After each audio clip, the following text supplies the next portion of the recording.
At ang dating Pangulo na nagsilbi po ng tapat sa bawat Pilipino. Maraming salamat, si Pastor Edwin. Okay, tayo pong lahat ay lumagay sa presensya ng ating Panginoon at naniniwala po tayo sa kapangyarihan ng panalangin. At nais kong tawagin si Pastor Sheila ang siyang manguna sa ating pagkarasal. Magandang gabi po sa inyong lahat.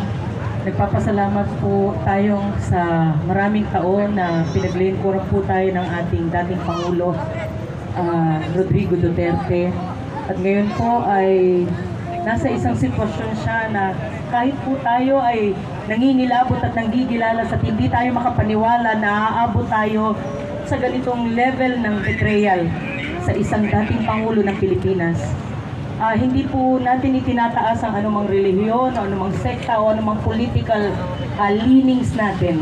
Tayo pong lahat ngayon ay nagkakaisa bilang mga Pilipino na nagmamahal sa bansang Pilipinas at nagmamahal sa kapwa Pilipino. Wala po tayong kinakatigan na kahit na sino. This is not our political leanings, kundi ito po'y pagmamahal sa ating bansa at panahon na po. Nananawagan po ako sa mga kapwa natin, mga Kristiyano, mga kung ano-anong relihiyon pa, magsama-sama po tayo dahil may lakas kapag marami.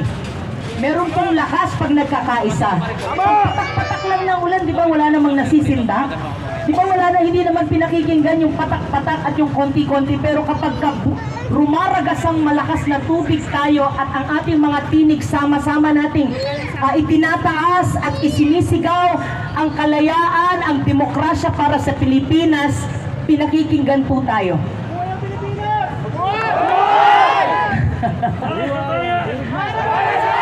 Para sa bayan at para po sa Diyos na nagtatag ng bansang Pilipinas. Bago pa man po ang kahit na anong gobyerno, meron pong Diyos ng langit at ng lupa na lumikha sa ating lahat.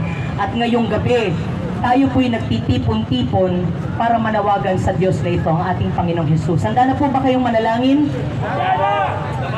Hingi muna po tayo ng tawad dahil ang Pilipinas po ay nagkasala ng maraming taon. Alam po niyan sa gobyerno at kahit sa ating mga local government at kahit sa ating mga sariling pamumuhay, marami po sa atin ang nakalimot sa Panginoon. Sabay-sabay po tayong manalangin. Kung hindi man po kayo, hindi man po ninyo alam itong mga sasabihin ko, mag-agree lang po kayo. Amang Diyos na nasa langit, kami po ay lumalapit sa korte ng kalangitan. At bilang mga Pilipino, kami po ay nananagoy sa inyo. Humihingi po kami ng kapatawaran sa maraming taon na tinalikuran namin ang kapararaanan mo, sa maraming taon na hindi ka namin kinilala bilang Diyos ng aming mga buhay. Ikaw ay tagapagligtas, ngunit hindi ka naging Diyos ng aming mga buhay. Patawarin mo kami, Panginoon, sa mga bagay na inuna namin, sitwasyon na inuna namin, higit kesa sa iyo.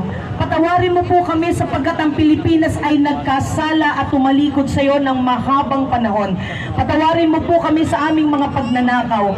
Patawarin mo po kami, Panginoon, sa aming mga pagpatay, aming pagsisinungaling, aming pangangamkam. Patawarin mo po kami sa aming mga panlalamang sa bawat isa. Patawarin mo po ang aming gobyerno for the longest time sa kanilang kasalanan ng graft and corruption, pagpatay, pagnanakaw sa sambayan ng Pilipinas. Patawarin mo po ang marami sa aming mga liderato na inuna nila ang kanilang mga sariling interes sa halip na ipalaganap ang iyong katuwiran at ang iyong hustisya sa mga taong binigyan mo sila ng pagkakataong pamunuan. Panginoon, patawarin mo po kami sapagkat inuna namin ang salapi. Sinamba namin si Mammon na Diyos ng kayamanan at ng salapi. Patawarin mo po kami sapagkat marami kaming inunang bagay. Hindi ikaw ang inuna namin. Kaya, Panginoon, napunta ang aming bansa sa ganitong level ng corruption at deterioration, pagkawasak at pagbagsak. Hindi dahil sa mga masasamang mga nasa liderato, kundi dahil ang buong bansang Pilipinas ay nakalimot sa Diyos na humirang sa Kanya at nagbigay ng karangalan sa Kanya. Panginoon, minsan pa alalahanin mo. Minsan pa, Panginoon, lingunin mo ang bansang Pilipinas na nasasadlak sa kahirapan at sa kahihiyan, nasasadlak sa maraming kapangitan, maraming mga nakalulungkot na bagay na nangyayari